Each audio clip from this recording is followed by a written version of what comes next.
Introduction to the book of Revelations ಅನ್ನುವ ಒಂದು ಶಿರೋನಾಮದ ಅಡಿಯಲ್ಲಿ ಕಳೆದ ದಿನಮಾನಗಳಲ್ಲಿ ಕೆಲವು ಸಂಗತಿಗಳನ್ನು ನಾವು ಧ್ಯಾನಿಸ್ತಾ ಬರೋ ಹಾಗೆ ದೇವರು ಸಹಾಯ ಮಾಡಿದರು. ಪ್ರಕಟಣೆ ಗ್ರಂಥ 1ನೇ ಅಧ್ಯಾಯದಲ್ಲಿ ಈ ಪ್ರವಾದನೆಯಲ್ಲಿ ಬರೆದಿರುವ ಮಾತುಗಳನ್ನು ಕಾಯ್ಕೊಂಡು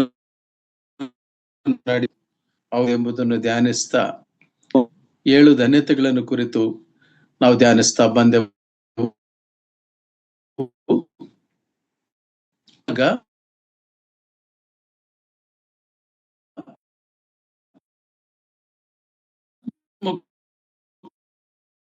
ಮುಕ್ತಾಯ ಆಗ್ತದೆ. ಪ್ರಿಯರೇ, ಕನ್ನಡ ಬರೆಯಲ್ಪಟ್ಟಿದೆ. ನಾವು ವಾಕ್ಯವನ್ನು ಧ್ಯಾನಿಸುವಾಗ ಅದನ್ನ ವಿಂಗಡಣೆ ಮಾಡಿಕೊಂಡು ಎಲ್ಲಾ ಪ್ರವಚನಗಳ ಒಂದು ಅಂತ್ಯವು ಇನ್ನು ಪ್ರಕಟಣೆಯ ಗ್ರಂಥದ ನಂತರ ಇನ್ನೊಂದು ಗ್ರಂಥವಿಲ್ಲ.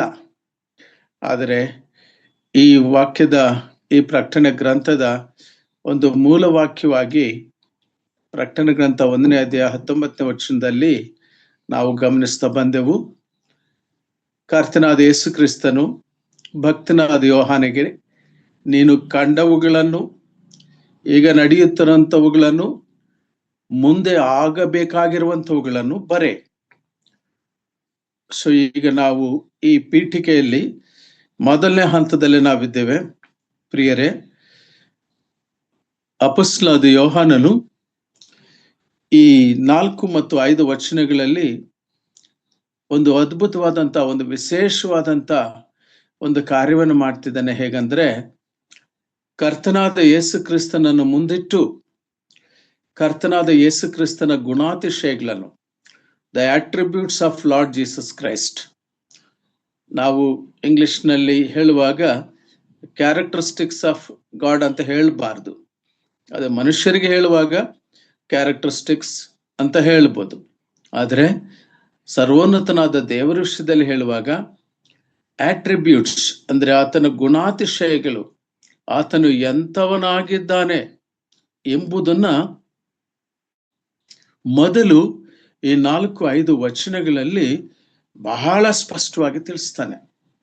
ಇದರಿಂದ ನಮ್ಗೇನು ಅರ್ಥ ಆಗುತ್ತೆ ಅಂದ್ರೆ, ಅಪೊಸ್ತಲನಾದ ಯೋಹಾನನು ರಕ್ಷಕನಾದ ಯೇಸು ಕ್ರಿಸ್ತನ ದೈವತ್ವದ ಮಹತ್ವವನ್ನು ಬಹಳ ಚೆನ್ನಾಗಿ ಅರಿತಂತವನಾಗಿ ಕರ್ತನಾದ ಯೇಸು ಕ್ರಿಸ್ತನನ್ನ ಪ್ರಸ್ತುತಪಡಿಸುವಂತದ್ದು ನಾವು ಈ ವಚನಗಳಲ್ಲಿ ಕಾಣ್ತೇವೆ. ದಯಮಾಡಿ ವಾಕ್ಯಕ್ಕೆ ಹೋಗೋಣ. 4-5 ವಚನಗಳು, ಪ್ರಕಟಣೆ ಗ್ರಂಥ 1ನೇ ಅಧ್ಯಾಯ 4-5 ವಚನಗಳನ್ನು ನಾನು ಓದ್ತೇನೆ. ಆಸ್ಯ ಸೀಮೆಯಲ್ಲಿರುವ 7 ಸಭೆಗಳಿಗೆ ಯೋಹಾನ ಭವಿಷ್ಯತ್ ಕಾಲಗಳಲ್ಲಿರುವಾತನಿಂದ ಮತ್ತು ಆತನ ಸಿಂಹಾಸನದ ಮುಂದಿರುವ 7 ಆತ್ಮಗಳಿಂದ ಮತ್ತು ನಂಬತಕ್ಕ ಸಾಕ್ಷಿಯು, ಸತ್ತವರೊಳಗಿಂದ ಮೊದಲು ಎದ್ದು ಬಂದವನು, ಭೂರಾಜರ ಒಡೆಯನೂ ಆಗಿರುವ ಯೇಸು ಕ್ರಿಸ್ತನಿಂದ ನಿಮಗೆ ಕೃಪೆಯೂ ಶಾಂತಿಯೂ ಆಗಲಿ. What A beautiful blessing. ಇಲ್ಲಿ ತಗೊಂಡು ಬರುವಾಗ ಯೋಹಾನನು ಕರ್ತನಾದ ಯೇಸು ಕ್ರಿಸ್ತನಿಂದ ನಿಮಗೆ ಕೃಪೆಯೂ ಶಾಂತಿಯೂ ಆಗಲಿ ಎಂಬುದಾಗಿ ಹೇಳಿಬಹುದಾಗಿತ್ತು. ಆದರೆ ಸರ್ವೋನ್ನತನಾದ ದೇವರನ್ನು ಕುರಿತು, ಆತನ ಗುಣಾತಿಶಯಗಳನ್ನು ಕುರಿತು ಗುಣಗಾನ ಮಾಡುವ ರೀತಿಯಲ್ಲಿ ಕರ್ತನಾದ ಯೇಸು ಕ್ರಿಸ್ತನನ್ನ ಪ್ರಕಟಪಡಿಸುವಂತ ರೀತಿಯನ್ನು ನಾವಿಲ್ಲಿ ಕಾಣ್ತೇವೆ. The entire book of revelation, ಇಡೀ ಪ್ರಕಟಣೆ ಗ್ರಂಥ ಕರ್ತನಾದ ಯೇಸು ಕ್ರಿಸ್ತನನ್ನು ಸೂಚಿಸುವಂತದ್ದಾಗಿದೆ. ಕರ್ತನಾದ ಯೇಸು ಕ್ರಿಸ್ತನ, ಆತನ ದೈವತ್ವ, ಆತನ ಮಹತ್ವ, ಆತನ ನ್ಯಾಯ ತೀರ್ಪು, ಆತನ ಕಾರ್ಯಗಳನ್ನು ಕುರಿತು ತಿವೆ. ಹಾಗಾಗಿ ಪ್ರಿಯರೇ, ಈ ಓದಿರುವ ವಾಕ್ಯ ಭಾಗಗಳನ್ನ 5 ಭಾಗಗಳಾಗಿ ನಾವು ವಿಂಗಡಣೆ ಮಾಡಿಕೊಳ್ಳೋಣ. 5 ಭಾಗಗಳಾಗಿ attributes of Christ. ನಿಮ್ಮ ಪೆನ್ನು ಒಂದ್ಸರಿ ಈ ವಾಕ್ಯವನ್ನು ಪುನಃ ಒಮ್ಮೆ ಕೇಳಿಸ್ಕೊಂಡಾಗ ಆಗ್ಲಿ, ಯಾವಾಗ ಓದಿದಾಗ ಆಗ್ಲಿ, ಇದರಲ್ಲಿರುವಂತ ಒಂದು ಸತ್ಯಾಂಶ ನಮ್ಮ ಹೃದಯ ಬಹಳ ಚೆನ್ನಾಗಿ ಸತ್ಯಾತ್ಮ ದೇವರು ಹೌದು, ಕರ್ತನಾದ ಯೇಸು ಕ್ರಿಸ್ತನ ಆ ವಿಷಯಗಳನ್ನು ಕುರಿತು, ಆತನ ಆಟ್ರಿಬ್ಯೂಟ್ಸ್ ಕುರಿತು ನಾವು ಧ್ಯಾನಿಸ್ಲಿಕ್ಕೆ ಹೋಗುವಾಗ 5 ವಿಷಯಗಳನ್ನ ನಾವಿಲ್ಲಿ ಗಮನಿಸ್ತೇವೆ. ಮೊದಲನೆಯದು ನಾವು ನೋಡುವಾಗ ಪಾಯಿಂಟ್ 1, ವರ್ತಮಾನ, ಭೂತ, ಭವಿಷ್ಯತ್ ಕಾಲಗಳಲ್ಲಿ ಇರುವಾತನು ಒಂದು. ನಾವು ಅದನ್ನ ನಂತರ ವಿವರವಾಗಿ ಧ್ಯಾನಿಸೋಣ. 2, ಸಿಂಹಾಸನದ ಮುಂದಿರುವ 7 ಆತ್ಮಗಳಿಂದ, 7 ಆತ್ಮಗಳಿಂದ ಅಂದ್ರೆ ಇವೆಲ್ಲವುಗಳಿಂದ ನಿಮಗೆ ಏನು ಕೃಪೆಯು ಶಾಂತಿಯೂ ಆಗಲಿ. ಕರ್ತನಾದ ಯೇಸು ಕ್ರಿಸ್ತನ ದೈವತ್ವದ ವಿಷಯಗಳನ್ನು ಹೇಳುತ್ತಾ, ಸಿಂಹಾಸನದ ಮುಂದಿರುವ 7 ಆತ್ಮಗಳು. ಯಾರು ಈ 7 ಆತ್ಮಗಳು? ಪ್ರಾಶಸ್ತ್ಯವೇನು ಧ್ಯಾನ ಮಾಡೋಣ ಇವತ್ತು. ಹಾಗೆ 3ನೇ ವಿಷಯಕ್ಕೆ ಬಂದಾಗ, ನಂಬತಕ್ಕ ಸತ್ಯ ಸಾಕ್ಷಿ. ನಾವು ಆ ಮಾತನ್ನ 5ನೇ ವಚನದಲ್ಲಿ ಕಾಣ್ತೇವೆ, ನಂಬತಕ್ಕ ಸತ್ಯ ಸಾಕ್ಷಿಯು ಕುರಿತು. ಮತ್ತು 4ನೇ ವಿಷಯಕ್ಕೆ ಬಂದಾಗ, ಸತ್ತವರೊಳಗಿಂದ ಮೊದಲು ಎದ್ದು ಬಂದವನು. 5ನೇ ವಿಷಯ, ಭೂರಾಜರ ಒಡೆಯನು ಆಗಿರುವ ಯೇಸು ಕ್ರಿಸ್ತನಿಂದ. ಅಂದ್ರೆ ಎಷ್ಟು ಗುಣಲಕ್ಷಣಗಳಿರುವಂತಹ ನಿಮಗೆ ಕೃಪೆಯು ಶಾಂತಿಯು ಆಗಲಿ. ಪ್ರಿಯರೇ, ಎಷ್ಟು ದೊಡ್ಡ ಒಂದು ಕಾಂಪ್ರಹೆನ್ಸಿವ್ ಪಿಕ್ಚರ್ನ ಪ್ರೆಸೆಂಟ್ ಮಾಡ್ತಾ ಕರ್ತನಾದ ಯೇಸು ಕ್ರಿಸ್ತನ ಬೇರೆ ಅರ್ಥ ಮಾಡಿ ನಾವು ಬಹಳ ಸುಲಭವಾಗಿ ಓದ್ತೀವಿ. ಆದರೆ ಒಳಗಿನ ವಿಷಯಗಳನ್ನ ನಾವು ಧ್ಯಾನಿಸುವಾಗ, ಕರ್ತನಲ್ಲಿ ಪ್ರಿಯರೇ, ದೇವರಾತ್ಮನಿಗೆ ಸಮಸ್ತವನ್ನು ಸಕಲವನ್ನು ಕೊಟ್ಟಿದ್ದಾನೆ. ವಾಕ್ಯವು ನಮ್ಮನ್ನು ಬದುಕಿಸುತ್ತದೆ.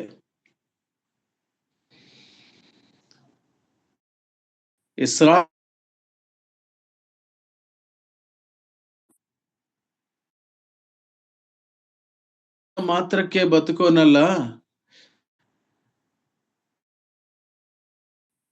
ಅವರನ್ನು ಬದುಕಿಸ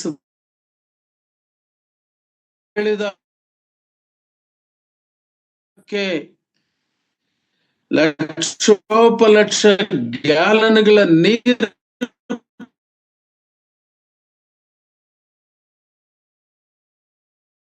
ಬಂತು.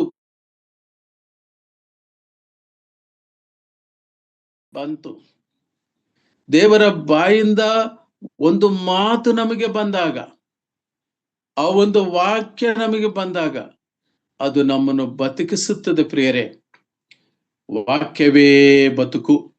ವಿಶ್ವಾಸಿಯ ಬದುಕಿಗೆ ಬುನಾದಿ ವಾಕ್ಯ. ಫಿಲಡೆಲ್ಫಿಯಾ ಸಭೆಯಲ್ಲಿ ಧ್ಯಾನಿಸುವಾಗ ನಾವು ವಾಕ್ಯದ ಪ್ರಾಮುಖ್ಯತೆಯನ್ನು ನಾವು ಆಲೋಚನೆ ಮಾಡ್ತಾ ಬಂದೆವು. ಹಾಗಾಗಿ ಕರ್ತನಲ್ಲಿ ಪ್ರಿಯರೇ, ಈ ವಾಕ್ಯಗಳನ್ನ ನಾವು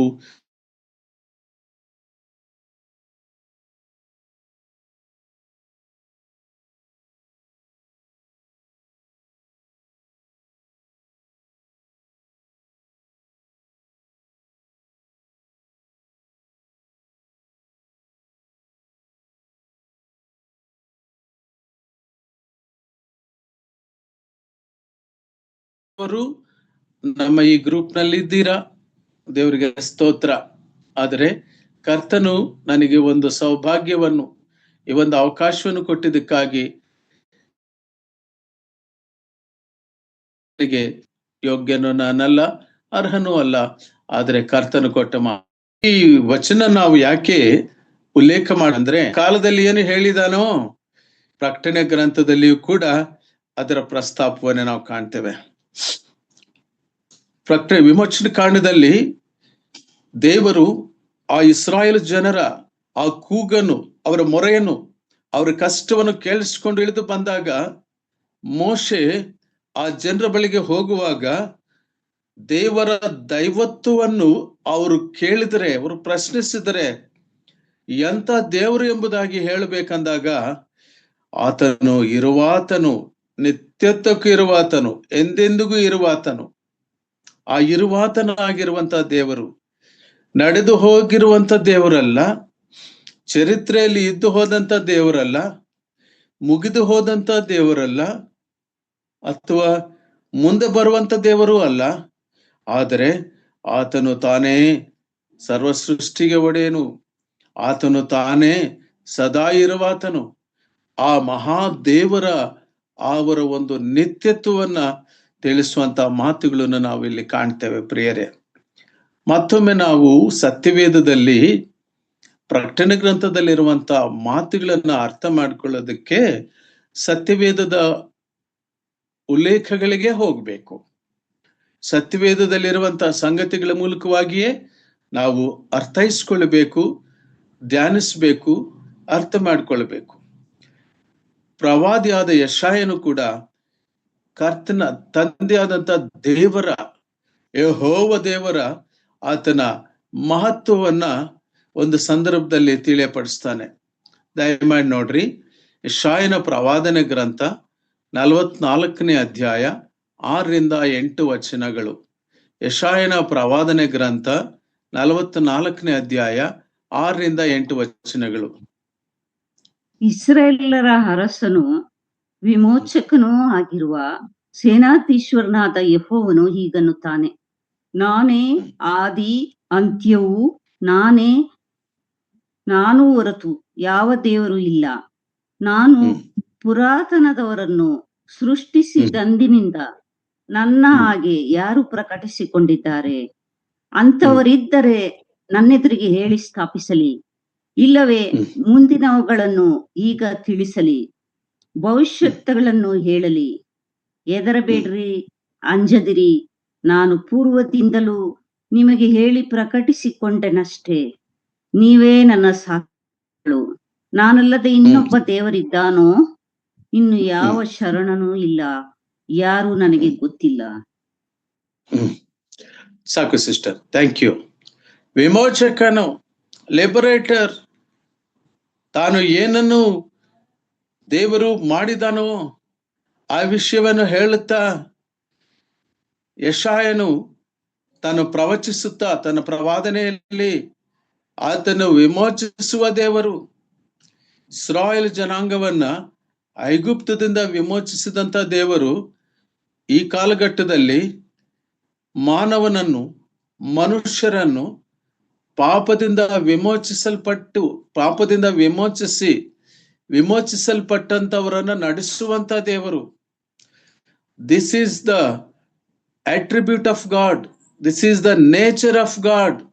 ದೇವರು ತನ್ನ ಮಹತ್ವವನ್ನ ಮತ್ತೊಮ್ಮೆ ಪ್ರವಾದಿಯಾದ ಯೆಶಾಯನ ಮೂಲಕವಾಗಿ ತಿಳಿಸುವಂತದ್ದೇನೆಂದರೆ, ಬಿಡಿರಿ, ನಾನು ಹೊರತು ಇನ್ಯಾವ ದೇವರು ಇಲ್ಲ. ಯಾಕಂದ್ರೆ ಆತನು ವಿಮೋಚಿಸುವಂತವನು, ಆದಿಯು ಅಂತ್ಯವು. ಈ ಎಲ್ಲ ವಿಷಯಗಳನ್ನ ನೆನಪು ಮಾಡಿಕೊಂಡು ಯೋಹಾನನು ಪ್ರಕಟಣೆ ಗ್ರಂಥದಲ್ಲಿ ಕರ್ತನಾಂತ ಯೇಸು ಕ್ರಿಸ್ತನನ್ನು ಕುರಿತು ಆತನು ವರ್ತಮಾನ, ಭೂತ, ಭವಿಷ್ಯತ್ ಕಾಲಗಳಲ್ಲಿ ಇರುವಾತನು ಎಂಬುದನ್ನ ಹೇಳುವುದನ್ನು ನಾವು ಕಾಣ್ತೇವೆ ಪ್ರಿಯರೇ. ಅಷ್ಟು ಮಾತ್ರ ಅಲ್ಲ, ಆ ದೇವರು ತನ್ನ ನಿತ್ಯತ್ವವನ್ನು ಕುರಿತು ವಿಮೋಚನೆ ಕಾಂಡ 3ನೇ ಅಧ್ಯಾಯ 14ನೇ ವಚನದಲ್ಲಿ ಒಂದು ಕಾರಣಕ್ಕಾಗಿ ತನ್ನ ವಿಷಯವನ್ನು ತಿಳಿಸಿದರು. ಯೆಶಾಯ ಗ್ರಂಥ 44:6-8ರಲ್ಲಿ ದೇವರು ಆತನ ಸೃಷ್ಟಿಕರ್ತನು, ಆತನ ವಿಮೋಚಕನು ಎಂಬುದಾಗಿ ತಿಳಿಸಿದರು. ಇನ್ನು ಅನೇಕ ವಾಕ್ಯ ಭಾಗಗಳಲ್ಲಿ ದೇವರ ದೈವತ್ವದ ಮಹತ್ವವನ್ನು ನಾವು ಕಾಣ್ತೇವೆ. ಆದ್ರೆ ನಮಗಿರುವಂತಹ ಸಮಯದ ಇತಿಮಿತಿಯಲ್ಲಿ ಒಂದೊಂದು ಅಂಶವನ್ನ ಅರ್ಥ ಮಾಡಿಕೊಳ್ತಾ ವರ್ತಮಾನ, ಭೂತ, ಭವಿಷ್ಯತ್ ಕಾಲಗಳಲ್ಲಿ ಇರುವಾತನೆಂಬುದಾಗಿ ಹೇಳುವಾಗ ನಮ್ಮ ಕರ್ತನಾದ ಯೇಸು ಕ್ರಿಸ್ತನ ಆ ನಿತ್ಯತ್ವದ ಮಹತ್ವವನ್ನ ತೋರಿಸುವಂಥದ್ದಾಗಿದೆ. ದಯಮಾಡಿ ಮತ್ತೊಮ್ಮೆ ಯೆಶಾಯನ ಪ್ರವಾದನೆ ಗ್ರಂಥ 41ನೇ ಅಧ್ಯಾಯ 4ನೇ ವಚನ. The book of Isaiah chapter 41 verse 4. ಇದನ್ನೆಲ್ಲ ನಡೆಯಿಸಿ ನೆರವೇರಿಸಿದವನು ಯಾರು? ಆದಿಯಿಂದ ಈಗಿನವರೆಗೂ ತಲತಲಾಂತರಗಳನ್ನು ಬರಮಾಡುವವನಾದ ಯೆಹೋವನೆಂಬ ನಾನೇ ಹೌದು. ಆದಿ ಪುರುಷನು ಅಂತ್ಯಕಾಲದವರ ಸಂಗಡಿಗನು ಆಗಿರುವ ನಾನೊಬ್ಬನೇ. ದ್ವೀಪ ನಿವಾಸಿಗಳು ಕಂಡು ಬೆರಗಾದರು, ಭೂಮಿಯ ಕಟ್ಟೆ ಕಡೆಯವರು 4ನೇ ವಚನ ಸಾಕಷ್ಟೇ. ಇಲ್ಲಿ ನಾವು ಗಮನಿಸಿ ನೋಡುವಾಗ ಆದಿಯಿಂದ ಈಗಿನವರೆಗೂ ತಲತಲಾಂತರಗಳನ್ನು ಬರಮಾಡುವನಾದ ಯೆಹೋವನೆಂಬ ನಾನೇ. ಟು ಮೆನಿ ಜನರೇಷನ್ಸ್, ಹಲವಾರು ಜನರೇಷನ್ಸ್ ಅನ್ನ ಬರಮಾಡುವ ದೇವರು ಆತನೇ. ಈಗ ಎಲ್ಲ ಏನೇನೋ ಹೆಸರುಗಳನ್ನ ಇಡ್ತಾ ಇದ್ದಾರೆ. ಇದೇನೋ Gen Z generation, Gen Z alpha generation ಅಂತ. ಯಾವ ಜನರೇಷನ್ ಆದರೂ ಕೂಡ ಎಲ್ಲ ಜನರೇಷನ್ಸ್ ಬರಮಾಡುವ ಮಹತ್ವ ಇರುವ ದೇವರು ಆತನು. ಆದಿಯೂ ಅಂತ್ಯವೂ ಆಗಿರುವ ಆತನು. ಅಷ್ಟು ಮಾತ್ರವಲ್ಲ, ಆತನೊಂದು ಮಾತನ್ನು ನಾವಲ್ಲಿ ಕಾಣ್ತೇವೆ, ಅಂತ್ಯಕಾಲದವರ ಸಂಗಡಿಗನೂ ಆಗಿರುವವನು ನಾನೊಬ್ಬನೇ. ಈ ಮಾತು ನನ್ನನ್ನು ಪ್ರಕಟಣೆ ಗ್ರಂಥ ವಿಷಯದಲ್ಲಿ ಧ್ಯಾನಿಸುವಾಗ ಈ ಅಂತ್ಯಕಾಲದ ಸಂಗಡಿಗನಾಗಿ ನಮ್ಮ ದೇವರು ನಮ್ಮ ಜೊತೆಯಲ್ಲಿದ್ದಾನೆ. ಪ್ರಿಯರೇ, ಜೀವನ ಕ್ರಮ, ಕೆಲವು ಏಳು ಬೀಳುಗಳ ನಡುವೆ, ಕಷ್ಟ ಸಂಕಷ್ಟಗಳ ನಡುವೆ, ಸಮಸ್ಯೆಗಳು ಬಿಕ್ಕಟ್ಟುಗಳ ನಡುವೆ ಕೈ ಬಿಡದೆ ನಡೆಸುವ ದೇವರು. ಆದರೆ ಪ್ರತಿಯೊಂದು ಹಂತದಲ್ಲಿಯೂ ಕೂಡ ಆತನು ತನ್ನನ್ನು ಪ್ರಕಟಪಡಿಸಿಕೊಳ್ಳೋದಕ್ಕೆ ತನ್ನ ಭಕ್ತರನ್ನು ಆದಿ ಕಾಲದಿಂದ ಉಪಯೋಗಿಸುವುದನ್ನು ನಾವು ನೋಡ್ತೇವೆ. ಯೋಹಾನ ಬರೆದ ಸುವಾರ್ತೆ 9ನೇ ಅಧ್ಯಾಯದಲ್ಲಿ ಶಿಷ್ಯರು ಕೇಳ್ತಾರೆ ಕರ್ತನಾದ ಯೇಸು ಕ್ರಿಸ್ತನನ್ನು, ಪ್ರಭುವೇ, ಈ ವ್ಯಕ್ತಿ ಹುಟ್ಟು ಕುರುಡನಾಗಿರಲು ಕಾರಣವೇನು? ಇವನು ಪಾಪ ಮಾಡಿದ್ದಾನೋ, ಇವರ ತಂದೆ ತಾಯಿಯವರು ಪಾಪ ಮಾಡಿದ್ದಾರೋ? ಅಂದ್ರೆ ಆ ಶಿಷ್ಯರ ಒಂದು ಆ ಮೈಂಡ್ ಸೆಟ್, ಅವರ ಫ್ರೇಮ್ ವರ್ಕ್ ಹೇಗಿದೆ ಅಂದ್ರೆ, ಏನೋ ಪಾಪ ಮಾಡಿದ್ರೆ ಇದೇನೋ ಪನಿಷ್ಮೆಂಟ್ ಆಗುತ್ತೆ ಅಂತ. ಇದು ಈ ಒಂದು ಥಿಯಲಾಜಿಕಲ್ ಪ್ರಿಪರೇಷನ್, ಈ ರೀತಿಯ ಬೋಧೆ, ಇದನ್ನ ರೆಟ್ರಿಬ್ಯೂಟಿವ್ ಥಿಯಾಲಜಿ ಅಂತ ಹೇಳ್ತಾರೆ, ಅಥವಾ ರಿಟ್ರಿಬ್ಯೂಷನ್ ಥಿಯಾಲಜಿ ಅಂತ. ಯೋಬನ ಗ್ರಂಥದುದ್ದಕ್ಕೂ ನಾವು ಈ ಸಂಗತಿಗಳನ್ನ ಹೆಚ್ಚಾಗಿ ಕಾಣ್ತೇವೆ. ಅಂದ್ರೆ ಯೋಬನ ಶಿಷ್ಯರು ಒಳ್ಳೆಯದನ್ನು ಬಯಸಿ ಆತನ ಬಳಿಗೆ ಬಂದರು. 2ನೇ ಅಧ್ಯಾಯದಲ್ಲೇ ನಾವು ಕಾಣ್ತೇವೆ, ಯೋಬನ ಶಿಷ್ಯರು ದೂರದಿಂದ ಯೋಬನನ್ನು ನೋಡಿ 7 ದಿನಗಳು ಏನು ಮಾತನಾಡಲಾರದೆ ಧೂಳಿಯನ್ನ ತಲೆ ಮೇಲೆ ಹಾಕಿಕೊಂಡು ಅವರು ಬೂದಿಯನ್ನು ಹಾಕಿಕೊಂಡು ಅವ್ರದ್ದು ಗೋಣಿ ತೊಟ್ಟನ್ನು ತೊಟ್ಟು ಅಷ್ಟು ದುಃಖದಿಂದ ಇರುವಂತವ್ರು ಬರ್ತಾ ಬರ್ತಾ ಬರ್ತಾ ಬರ್ಬರ್ತಾ ಏನೋ ಒಂದು ರಹಸ್ಯವಾದಂತ ಒಂದು ಪಾಪ ಯೋಬನಲ್ಲಿ ಇರೋದ್ರಿಂದ ಈ ರೀತಿ ಆಗಿದೆ ಅಂದಾಗ ಯೋಬನ ಮನಸ್ಸು ಕುದಿಯುತ್ತದೆ. ಪ್ರೇರೆ, ಅದು ಬೇರೆ ವಿಷಯ. ನಾವು ಈಗ ಯೋಚನೆ ಮಾಡುವಂತ ಸಂಗತಿ ಏನೆಂಬುದನ್ನು ನಾವು ಗಮನಿಸಿ ನೋಡುವಾಗ, ನಮ್ಮ ಕರ್ತನಾದ ಯೇಸು ಕ್ರಿಸ್ತನು ಆ ಹುಟ್ಟು ಕುರುಡನ ವಿಷಯದಲ್ಲಿ ಆತನ ಮಾತನ್ನ ಹೇಳ್ತಾನೆ. ದೇವರ ಕ್ರಿಯೆಗಳು ಪ್ರಕಟಿಸಲ್ಪಡುವುದಕ್ಕಾಗಿ ಅವು ಆ ಹುಡುಗನಿಗೆ ಸಂಭವಿಸಿವೆ. ಈಗ ವಾಕ್ಯ ನೋಡಿ ಅವಶ್ಯಕತೆ ಇಲ್ಲ, ನೋಡ್ಬೇಕನ್ನೋದಾದ್ರೆ ಯೋಹಾನ ಸುವಾರ್ತೆ 9ನೇ ಅಧ್ಯಾಯ ಮೊದಲೇ 1, 2, 3, 4 ವಚನಗಳವರೆಗೂ ನೀವು ನಂತರ ಓದಿ. ಉದ್ದೇಶ ಏನಂದ್ರೆ, ದೇವರು ನಡೆಸುವಾತನು, ಕಾಯುವಾತನು, ಆದರೆ ಆತನು ಶಿಕ್ಷೆಗೆ ಅಥವಾ ದಂಡನೆಗೆ ಒಳಪಡಿಸುವುದಿಲ್ಲ, ಪರಂತು ಶಿಸ್ತಿಗೆ ಒಳಪಡಿಸುವವನು, ಅಂದರೆ ನಮಗೆ ನಡೆಸುವಂತವನು. ಆ ರೀತಿಯಾಗಿ ತನ್ನನ್ನು ಪ್ರಕಟಪಡಿಸಿಕೊಂಡಿರುವವನು, ಅಂತ್ಯಕಾಲದವರ ಸಂಗಡಿಗನು. Even at the end times ಆತನು ನಮ್ಮ ಜೊತೆಯಲ್ಲಿದ್ದಾನೆಂಬುದನ್ನು ಯೋಹಾನನು ದೇವರನ್ನು ಕುರಿತು ಪರಿಚಯಿಸುತ್ತಿರುವಾಗ ಆತನ ಗುಣಲಕ್ಷಣ ಒಂದು ಮಾತ್ರವನ್ನು ನಾವು ಧ್ಯಾನಿಸಿಕೊಂಡೆ, 1ನೇದು. ಈಗ 2ನೇದಕ್ಕೆ ಹೋಗೋಣ. ದಯಮಾಡಿ 4ನೇ ವಚನ ಓದಿ. ನಾನೇ ಓದ್ತೇನೆ. 5ನೇ ವಚನ. ಮತ್ತು ಆತನ ಸಿಂಹಾಸನದ ಮುಂದಿರುವ 7 ಆತ್ಮಗಳಿಂದ. ಈ ಮಾತು ನಾವು ಸ್ವಲ್ಪ ಕರೆಕ್ಟ್ ಆಗಿ ಅರ್ಥ ಮಾಡ್ಕೋಬೇಕಾಗಿದೆ ಪ್ರಿಯರೇ. ದೇವರ ವಾಕ್ಯಗಳು ನಾವು ಬಿಡಿಸುವಾಗ, ಅರ್ಥೈಸ್ಕೊಳ್ಳುವಾಗ, ವಾಕ್ಯಕ್ಕೆ ಸರಿಯಾದ ವಾಕ್ಯವನ್ನು ಜೋಡಿಸಿದಾಗ ಸಂಪೂರ್ಣ ಅರ್ಥ ನಮಗೆ ಸಿಕ್ಕುವಂಥದ್ದಾಗಿದೆ. ಯಾರು ಈ 7 ಆತ್ಮಗಳು? ಎಲ್ಲಿರುವಂತಹ ಆತ್ಮಗಳಿವರು? ಇವರು ಮನುಷ್ಯರ ಆತ್ಮಗಳ, ಇಲ್ಲ ದೇವರ ಆತ್ಮಗಳ, ಅಥವಾ ದೇವದೂತರ?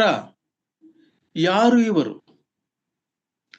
7 ಆತ್ಮಗಳಿಂದ ಆ ಮಾತು ಬಹಳ ಸ್ಪಷ್ಟವಾಗಿ ಹೇಳಲ್ಪಟ್ಟಿದೆ. ಮತ್ತು ಆತನ ಸಿಂಹಾಸನದ ಮುಂದಿರುವ 7 ಆತ್ಮಗಳಿಂದ. 7 ಆತ್ಮಗಳಿಂದಲೂ ಕೃಪೆಯು ಶಾಂತಿಯೂ ಆಗಲಿ ಅಂತ ಹೇಳುತ್ತಾ ಆ ಕಂಟಿನ್ಯೂಟಿ, ಆ ಗ್ರಾಮರ್ ಆಫ್ ದಿ ಲ್ಯಾಂಗ್ವೇಜ್, ಆ ವಾಕ್ಯ ಸಂಪೂರ್ಣ ಅರ್ಥ ಮಾಡ್ಕೊಳ್ಳೋ ಪ್ರಯತ್ನ ಮಾಡುವಾಗ ನೋಡೋಣ ಪ್ರಿಯರೇ. ಆ ಆತ್ಮಗಳು ಪ್ರಕಟಣೆ ಗ್ರಂಥ 8ನೇ ಅಧ್ಯಾಯ 2ನೇ ವಚನದಲ್ಲಿರುವಂತಹ ಅಲ್ಲಿದ್ದಂತಹ ದೂತರುಗಳು ಅಲ್ಲ. ಅಲ್ಲಿ 7 ದೂತರಿದ್ದಾರೆ, ಆದ್ರೆ ಅಲ್ಲಿರುವ ಸಂದರ್ಭ ಬೇರೆ. ದಯಮಾಡಿ ನೋಡಿ, ಪ್ರಕಟಣೆ ಗ್ರಂಥ 8ನೇ ಅಧ್ಯಾಯ 2ನೇ ವಚನ. ಲೋಕವು ನಿಶಬ್ದವಾಯಿತು. ಆಗ ದೇವರ ಸನ್ನಿಧಿಯಲ್ಲಿ ನಿಂತಿರುವ 7 ಮಂದಿ ದೇವದೂತರನ್ನು ಕಂಡೆನು. ಅವರಿಗೆ 7 ತುತ್ತೂರಿಗಳು ಕೊಡಲ್ಪಟ್ಟವು.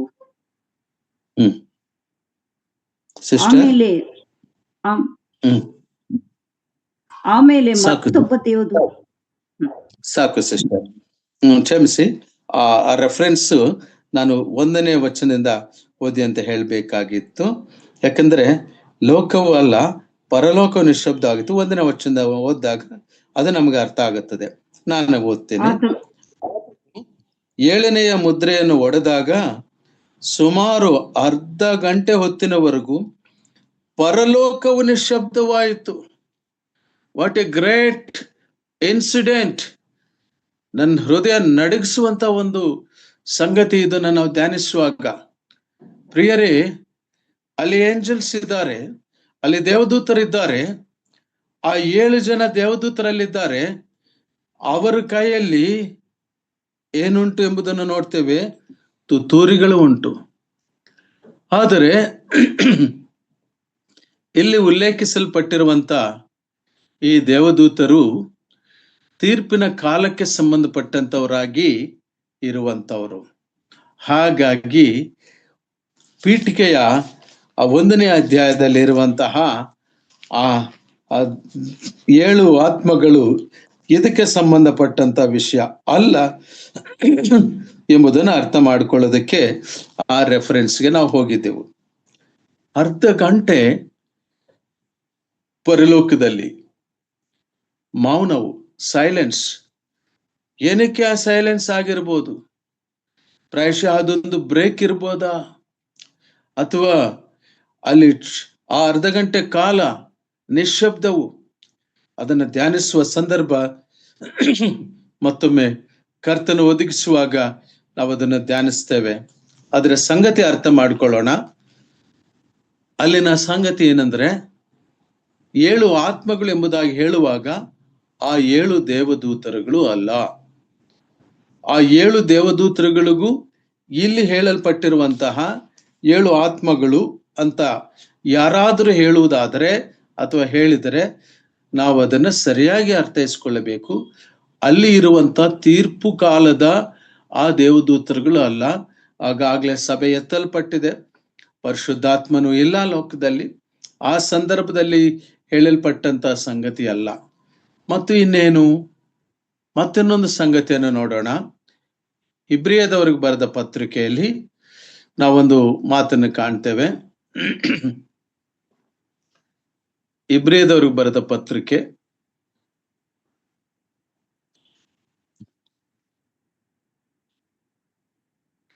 1ನೇ ಅಧ್ಯಾಯ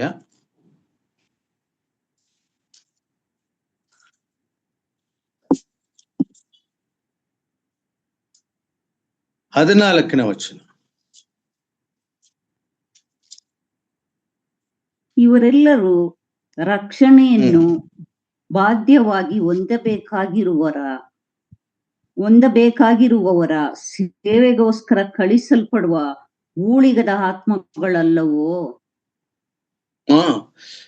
ರಕ್ಷಣೆಗೋಸ್ಕರವಾಗಿ ಕಳುಹಿಸಲ್ಪಟ್ಟಂತಹ ಊಳಿಗೆ ಆತ್ಮಗಳು, ನಮಗೆ ಸೇವೆ ಮಾಡ್ಲಿಕ್ಕೋಸ್ಕರವಾಗಿ ಆ ದೇವದೂತರನ್ನು ಕೂಡ ಕಳಿಸುವಂತ ದೇವರು. ಆದರೆ ಇಲ್ಲಿ ಆ ಉಲ್ಲೇಖವೂ ಕೂಡ ಅಲ್ಲ. ಹಾಗಾದರೆ ಮತ್ತು ಏನು ಈ 7 ಆತ್ಮಗಳು? ಧ್ಯಾನಿಸಿಕೊಳ್ಳೋದಕ್ಕೆ ನಾವು ಮುಂದಕ್ಕೆ ಹೋಗೋಣ. ಈ ಎರಡೂನೂ ಅಲ್ಲ, ಯೆಶಾಯ ಗ್ರಂಥ 8ನೇ ಅಧ್ಯಾಯ 2ನೇ ವಚನದಲ್ಲಿ ಇದ್ದಂಥದ್ದು ಅಲ್ಲ, ಇಬ್ರಿಯ ಪತ್ರಿಕೆ 1ನೇ ಅಧ್ಯಾಯ 14ನೇ ವಚನದಲ್ಲಿ ಇದ್ದಂಥದ್ದು ಅಲ್ಲ. ಹಾಗಾದರೆ ದೇವರ ಮಹಾ ಗುಣಲಕ್ಷಣಗಳನ್ನು ತಿಳಿಸ್ತಾ ಇದ್ದಾನೆ ಭಕ್ತನಾದ ಯೋಹಾನನು ಪ್ರಕಟಣೆ ಗ್ರಂಥದಲ್ಲಿ. 1ನೇ ವಿಷಯದಲ್ಲಿ ವರ್ತಮಾನ, ಭೂತ, ಭವಿಷ್ಯತ್ ಕಾಲಗಳಲ್ಲಿ ಇರುವಾತನೆಂಬುದಾಗಿ ಹೇಳಿದ್ದಾನೆ. ಈಗ 2ನೇ ವಿಷಯದಲ್ಲಿ ಹೇಳುವಾಗ ಆ ದೇವರ ಆ ಗುಣಲಕ್ಷಣಗಳು ಅಡಕವಾಗಿರುವುದು ಎಲ್ಲಿ ಎಂಬುದು ನೋಡುವಾಗ ಯೆಶಾಯನ ಪ್ರವಾದನೆ ಗ್ರಂಥ 11ನೇ ಅಧ್ಯಾಯ 2ನೇ ವಚನ. ದಯಮಾಡಿ ನೋಡ್ರಿ, ಯೆಶಾಯನ ಪ್ರವಾದನೆ ಗ್ರಂಥ 11ನೇ ಅಧ್ಯಾಯ 2ನೇ ವಚನ.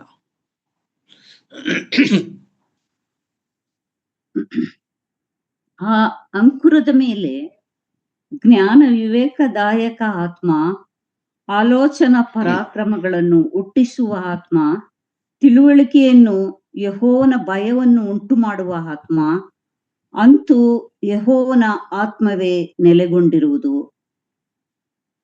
ಸಾಕು ಸಿಸ್ಟರ್, ಥ್ಯಾಂಕ್ ಯು. ಚೆನ್ನಾಗಿ ಓದಿದ್ರಿ ಸ್ಪಷ್ಟವಾಗಿ. ಇಲ್ಲಿ ನಾವು 7 ಸಂಗತಿಗಳನ್ನು ಕಾಣ್ತೇವೆ. ಪ್ರವಚನಾತ್ಮಕ ದೃಷ್ಟಿಯಿಂದ ಭಕ್ತನಾದ ಯೆಶಾಯನು, it's called as A mini Bible, 66 ಅಧ್ಯಾಯಗಳುಳ್ಳಂತಹ ಆ ಗ್ರಂಥ, ಯೆಶಾಯನ ಗ್ರಂಥದಲ್ಲಿ ಆತನು ಯಾವಾಗಲೂ ಕೂಡ ದೇವರನ್ನ ಎತ್ತರದಲ್ಲಿಟ್ಟು ವರ್ಣಿಸುವಂತನಾಗಿರ್ತಾನೆ. ಮನುಷ್ಯರು ಆತನನ್ನು ಆಶ್ರಯಿಸಬೇಕೆಂಬುದಾಗಿ ಪ್ರವಚಿಸಿರುವಂತಹ ಮೇಜರ್ ಪ್ರಾಫಿಟ್, ಒಬ್ಬ ಮಹಾನ್ ಪ್ರವಾದಿ ಪ್ರಿಯರೇ. ಆತನು ಹೇಳುತ್ತಾ, ಇಲ್ಲಿ ನಾವು ಧ್ಯಾನಿಸ್ತಾ ಬಂದೆವು, ಯೋಹಾನನು ದೇವರ ಗುಣಾತಿಶಯಗಳನ್ನು ಹೇಳುತ್ತಾ ಅದರ ರಿಲೇಟೆಡ್ ಆಗಿರುವ ಈ ಆತ್ಮಗಳೇ, ಈ 7 ಗುಣಲಕ್ಷಣಗಳ ಆತ್ಮಗಳೇ ಈ 7 ಆತ್ಮಗಳು. ಹಾಗಾದರೆ ಆ 7 ಏನು?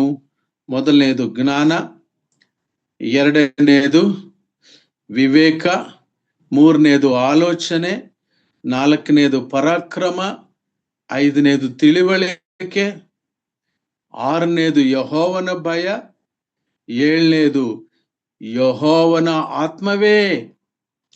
These are the 7 fold things. ನಾವಿಲ್ಲಿ ಗಮನಿಸಿ ನೋಡುವಾಗ 7 ಆತ್ಮಗಳು ದೇವಾದಿ ದೇವರ ಕರ್ತನಾದ ಯೇಸು ಕ್ರಿಸ್ತನ, ಆತನ ಪ್ರತ್ಯಕ್ಷತೆಯ, ಆತನ ದೈವತ್ವದ ಮಹಾಗುಣಗಳನ್ನ ತಿಳಿಸುವಂತಹದ್ದು. ಜ್ಞಾನ, ಆತನು ಅಪಾರವಾದ ಜ್ಞಾನ ಇರುವಂತಹ ದೇವರು. ಜ್ಞಾನದಿಂದಲೂ ಆತನು ಕೃಪೆಯಿಂದಲೂ ಸತ್ಯದಿಂದಲೂ ತುಂಬಿರುವಾತನು. ಕರ್ತನಾದ ಯೇಸು ಕ್ರಿಸ್ತನು ಫರಿಸಾಯರಿಗೆ, ನಿಕೋದೇಮನಿಗೆ, ಯಾರ್ಯಾರಿಗೆ ಯಾವ ರೀತಿಯಲ್ಲಿ ಪ್ರತ್ಯುತ್ತರ ನೀಡಬೇಕೋ ಆ ಪ್ರತ್ಯುತ್ತರ ಕೊಡಬಲ್ಲ ಜ್ಞಾನ ಇರುವಂತಹ ದೇವರು. ಕೊಟ್ಟು ನಡೆಸುವಂತ ಆತನು ಆಲೋಚನಕರ್ತನು ಪ್ರಿಯರೇ. 4ನೇದಾಗಿ ನೋಡುವಾಗ ಪರಾಕ್ರಮ ಇರುವ ದೇವರು. ಶನಿವಾರದ ಸಂತೆಯಂತೆ ಮಾಡಿದಾಗ ತಂದೆಯ ಮನೆಯನ್ನು ಕಳ್ಳರ ಗವಿಯನ್ನಾಗಿ ಮಾಡಿದಿರಿ. ಪರಾಕ್ರಮವನ್ನು ತೋರಿಸುವ ಸಂದರ್ಭದಿತ್ತು. ಪೇತ್ರನ ಬಳಿ ಮಾತನಾಡುತ್ತಾ ಕರ್ತನಾದ ಯೇಸು ಕ್ರಿಸ್ತನ ಹೇಳ್ತಾನೆ, ನಾನು ಈಗ ದೇವರಿಗೆ ಮೊರೆ ಇಟ್ಟರೆ ಅದೆಷ್ಟೋ ಅಕ್ಷೌಹಿಣಿಗಳ ಸೈನ್ಯವು ಬರುವುದು. ಆದರೆ ತಾನು ಇಷ್ಟಪೂರ್ವಕವಾಗಿ ಶಿಲುಬೆಗೆ ಹೋಗಬೇಕು. ಪರಾಕ್ರಮವಿರುವ ದೇವರು, ಶಕ್ತಿಶಾಲಿ ಆಗಿರುವ ದೇವರಾಗಿದ್ದಾಗ್ಯೂ, ತನ್ನನ್ನು ತಾನು ರಕ್ಷಿಸಿಕೊಳ್ಳಬಲ್ಲ ಶಕ್ತಿಯುಳ್ಳ ದೇವರಾಗಿದ್ದಾಗ್ಯೂ, ಮನುಷ್ಯರ ಪಾಪಗಳ ವಿಮೋಚನೆಗಾಗಿ ಯಾವ ಮನುಷ್ಯನು ನಾಶವಾಗುವ ದೇವರಿಗೆ ಇಷ್ಟವಿಲ್ಲದೆ ಇಷ್ಟಪೂರ್ವಕವಾಗಿ ಮರಣಕ್ಕೆ ಒಪ್ಪಿಸಿಕೊಂಡಂತ ದೇವರು. ಪ್ರಿಯರೇ, ಈ ಎಲ್ಲ ಗುಣಲಕ್ಷಣಗಳನ್ನ ಗ್ರಂಥದಲ್ಲಿ, ಪ್ರಕಟಣೆ ಗ್ರಂಥ ಪ್ರಾರಂಭದಲ್ಲಿ, ಪ್ರಕಟಣೆ ಗ್ರಂಥದ ಮುನ್ನುಡಿಯಲ್ಲಿ ಯೋಹಾನನು ನೆನಪು ಮಾಡಿಕೊಂಡು ಹೇಳುತ್ತಿರುವಾಗ ನಾವು ಸ್ಥೂಲವಾಗಿ 5 ಅಂಶಗಳನ್ನ ನಾವು ನೋಡಿದ್ದೀವಿ. ಈಗ 2ನೇ ಅಂಶದಲ್ಲೇ ನಾವಿದ್ದೀವಿ. ಜ್ಞಾನ, ವಿವೇಕ, ಆಲೋಚನಾ, ಪರಾಕ್ರಮ. 5ನೇದು ತಿಳುವಳಿಕೆ ಇರುವಂತ ದೇವರು.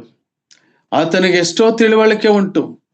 ಲಾಜರನು ಮರಣ ಹೊಂದಿದ್ದು 4 ದಿನಗಳ ನಂತರ ಬರ್ತಿದ್ದಾನೆ, ಅದರ ಗೊತ್ತುಂಟು. ಆದರೆ ಆತನಿಗೆ ವ್ಯಸನವಾಗಿದ್ದು ಎಲ್ಲಿ? ನೀವು ಇವರ ನಂಬಿಕೆ ಇಷ್ಟೇನಾ? ಕರ್ತನಲ್ಲಿ ಪ್ರಿಯರೇ, ಯೆಹೋವನ ಭಯ, ಹೌದು, ಯೆಹೋವನ ಭಯವೇ ಜ್ಞಾನಕ್ಕೆ ಮೂಲ ಎಂಬುದಾಗಿ ದುಷ್ಟತನವನ್ನು ಬಿಟ್ಟು ಬಿಡುವುದೇ ಯೆಹೋವನ ಜ್ಞಾನಕ್ಕೆ ಮೂಲ ಎಂಬುದನ್ನ ನಾವು ಗಮನಿಸಿ ನೋಡ್ತೇವೆ. ಯೋಬನ ಗ್ರಂಥ 28ನೇ ವಚನದಲ್ಲಿ. ಪ್ರಿಯರೇ, ಆ ಜ್ಞಾನ, ವಿವೇಕ, ಆಲೋಚನಾ, ಪರಾಕ್ರಮ, ತಿಳುವಳಿಕೆ, ಯೆಹೋವನ ಭಯ ಅಂತೂ ಯೆಹೋವನ ಆತ್ಮವೇ. ತಂದೆ, ಮಗನು, ಕರ್ತನಾಂತ ಯೇಸು ಕ್ರಿಸ್ತನು, ದೇವರು ತನ್ನ ಒಬ್ಬನೇ ಮಗನನ್ನು ಈ ಲೋಕಕ್ಕೆ ಕಳಿಸಿಕೊಡೋದ್ರ ಮೂಲಕವಾಗಿ ಆತನಿಗೆ ಎಂಥ ಪ್ರೀತಿ ಉಂಟು ಎಂಬುದನ್ನು ಪ್ರಕಟಪಡಿಸಿದನು. ಪ್ರಿಯರೇ, ಆದುದರಿಂದ ಯೋಹಾನನು ಹೇಳ್ತಾ ದೇವರ ಕರ್ತನಾದಂಥ ಯೇಸು ಕ್ರಿಸ್ತನ, ಆತನ ಗುಣಲಕ್ಷಣಗಳನ್ನ, ಆತನ ಗುಣಾತಿಶಯಗಳನ್ನ ಮುಂದೆ ಇಡುತ್ತಾ ಈ ಮಾತನ್ನ ಹೇಳ್ತಾನೆ. ಮತ್ತೊಮ್ಮೆ ನಾವು ಓದೋಣ. 4ನೇ ಅಧ್ಯಾಯ 4ನೇ ವಚನ, ಪ್ರಕಟಣೆ ಗ್ರಂಥ 1ನೇ ಅಧ್ಯಾಯ 4-5 ವಚನಗಳು. ಆಸ್ಯ ಸೀಮೆಯಲ್ಲಿರುವ 7 ಸಭೆಗಳಿಗೆ ಯೋಹಾನನು ಬರೆಯುವುದೇನೆಂದರೆ, ವರ್ತಮಾನ, ಭೂತ, ಭವಿಷ್ಯತ್ ಕಾಲಗಳಲ್ಲಿರುವ ಆತನಿಂದ ಮತ್ತು ಆತನ ಸಿಂಹಾಸನದ ಮುಂದಿರುವ 7 ಆತ್ಮಗಳಿಂದ, ಈ 7 ಆತ್ಮಗಳಿಂದ, ಸಿಂಹಾಸನದ ಬಳಿ ಇರುವಂತ ಈ 7 ಆತ್ಮಗಳಿಂದ ಸಿಂಹಾಸನವನ್ನು ಬಿಟ್ಟು ಕರ್ತನಾದ ಯೇಸು ಕ್ರಿಸ್ತನು ಶಿಲುಬೆಯವರೆಗೂ ಕೂಡ ಪ್ರಯಾಣ ಮಾಡಿದನು. ಪ್ರಿಯರೇ, what a great journey it is. ಎಂತಹ ಆ ಭಯಾನಕವಾದ ಶಾಪಗ್ರಸ್ತವಾದ ಮರಣಕ್ಕೆ ಈ 7 ಆತ್ಮೀಯ ಗುಣಲಕ್ಷಣಗಳಿರುವಂತ ಈ ಕರ್ತನು ಪ್ರಯಾಣವನ್ನು ಈ ಲೋಕಕ್ಕೆ ಸಾಗಿಸಿದ್ದಾನೆ. ಆದ್ದರಿಂದ ಯೋಹಾನನು ಕರ್ತನಾದ ಯೇಸು ಕ್ರಿಸ್ತನ ಶಿಲುಬೆಯ ಬಳಿಯಲ್ಲಿ ಇದ್ದಂತ ಶಿಷ್ಯನು. ಇನ್ನು ಬೇರೆ ಎಲ್ಲ ಶಿಷ್ಯರು ಚೆದರಿ ಓಡಿ ಹೋಗ್ತಾರೆ. ಯೋಹಾನ ಸುವಾರ್ತೆ 19ನೇ ಅಧ್ಯಾಯದ 26ನೇ ವಚನದಲ್ಲಿ ಕರ್ತನಾದ ಭಕ್ತನಾದಂತಹ ಯೋಹಾನನು ತನ್ನ ಪ್ರೀತಿಯ ಶಿಷ್ಯನೆಂಬುದಾಗಿ ತನ್ನನ್ನು ತಾನು ಪ್ರಕಟಪಡಿಸಿಕೊಳ್ಳುತ್ತಾ, ತನ್ನನ್ನು ತಾನು ಆ ರೀತಿ ಹೇಳಿಕೊಳ್ಳುತ್ತಾ ಹೇಳ್ತಾನೆ. ಆ ಸಂದರ್ಭದಲ್ಲಿಯೂ ಕೂಡ ಕರ್ತನಾದ ಯೇಸು ಕ್ರಿಸ್ತನು ತನ್ನ ತಾಯಿಯನ್ನು, ತನ್ನ ಕುಟುಂಬದ ಜವಾಬ್ದಾರಿಕೆಯನ್ನು ಭಕ್ತನಾದ ಯೋಹಾನನಿಗೆ ಕೊಡ್ತಾನೆ. ಪ್ರಿಯರೇ, ಆಲ್ ದಿಸ್ ಎಕ್ಸ್ಪೀರಿಯನ್ಸಸ್ ನಾವು ಕ್ರಿಶ್ಚಿಯನ್ಸ್ ಆಗಿ ಹೆಸರಿಗೆ ಮಾತ್ರ ಅಲ್ಲ, ನಾವು ಭಾನುವಾರ ಮಾತ್ರ ಅಲ್ಲ, ಆ ಭಾನುವಾರದ ಇಂದ ಶನಿವಾರದವರೆಗೂ ಇರುವ ಈ ಮಧ್ಯ ದಿನಗಳಲ್ಲಿ ಕ್ರೈಸ್ತರಾಗಿ ನಮಗೆ ಏನು ಮುಖ್ಯ ಅಂದ್ರೆ, we need to experience Lord Jesus Christ. ಕರ್ತನಾದ ಯೇಸು ಕ್ರಿಸ್ತನನ್ನು ಅನುಭವಿಸ್ತಿರ್ಬೇಕು. ವಾಕ್ಯದಲ್ಲಿ ಆತನ ದರ್ಶನವನ್ನು ಕಾಣಬೇಕು, ವಾಕ್ಯದಲ್ಲಿ ಆತನ ಪ್ರತ್ಯಕ್ಷತೆಯನ್ನು ಕಾಣಬೇಕು. ಹೇಗೋ ಆತನ ಮಾತಿಂದ ನಮ್ಮನ್ನು ಬದುಕಿಸ್ತಿದ್ದಾನೆ, ಹೇಗೋ ಆತನು ನಮ್ಮನ್ನ ಬೀಳ ಮಾಡದಂತೆ ಎತ್ತಿ ನಡೆಸ್ತಾ ಇದ್ದಾನೆ, ಹೇಗೋ ಆತನು ನಮ್ಮನ್ನ ಆರೋಗ್ಯ ಕೊಟ್ಟು ಕಾಪಾಡ್ತಿದ್ದಾನೆ. ಆದರೆ ಯೋಹಾನನು ಯೇಸು ಕ್ರಿಸ್ತನನ್ನು ಅರಿತಂತೆ ನಾವು ಆತನನ್ನು ಅರಿತುಕೊಳ್ಳುವ ಆ 2 ವಿಷಯಗಳನ್ನ ಮಾತ್ರ ಈ ದಿನ ಧ್ಯಾನಿಸ್ಲಿಕ್ಕಾಯ್ತು. ಇನ್ನು 5ನೇ ವಚನದ ಉಳಿದ ಕೆಲವು ಭಾಗಗಳನ್ನ ಕರ್ತನ ಚಿತ್ತವಿದ್ದರೆ ಮುಂದಿನ ವಾರದಲ್ಲಿ ನಾವು ಧ್ಯಾನಿಸೋಣ.